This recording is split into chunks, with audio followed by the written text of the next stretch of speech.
السلام عليكم، كيفكم متابعيني طيبين؟ اليوم بسوي معاكم إدام محشي باللحمة المفرومة. هنا لحمة مفرومة وبقدونس وكزبرة والبهارات فلفل أسود وكمون وكزبرة وملح وبصل. دحين نعجن المكونات مع بعض، وحق الصوص اللي هو ثوم، طماطم، معجون طماطم، ملح، بهار كاري، بهار مشكل، وهذه الخضار اللي أحشيها.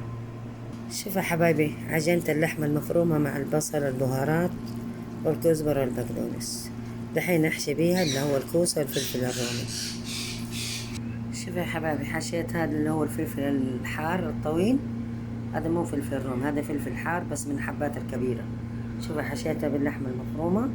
دحين اخلص الكمية وارجع لكم. شوفوا يا حبايبي، حشيت هذه الكوسة وفلفل رومي والفلفل الحار حبات الكبيرة. دحين اسوي معاكم الصوص. شوفوا يا حبايبي، حطيت هنا في الجك موية حارة ومرقة ماجي وبهار كاري وبهار مشكر وكركم وملح وليمون قليل وطماطم ومعجون طماطم وزيت زيتون وتوم. دحين نخلط المكونات مع بعض واضيفها على اللي هو المحشي. شوفوا حبايبي، حطيت الصوص. دحين نغطيه بالقصدير وحطه على النار. شوفوا يا حبايبي، غطيته بالقصدير. دحين احطه على النار واترك يستوي. شوفوا ما شاء الله تبارك الله. كمان دحين اغطي عليه القصير واتركه تقريبا 15 دقيقة، بعدين اطفي عليه النار.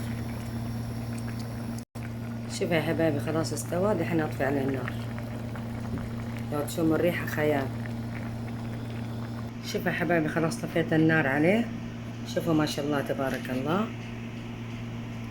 إذا عجبتكم الوصفة لا تنسوني من الدعم واللايك. طبعا الحشوة حقت اللحمة المفرومة، لحمة مفرومة، بقدونس، كزبرة، البهارات فلفل أسود وكمون وكزبرة ناعمة وملح وبصل، وعجنت المكونات مع بعض.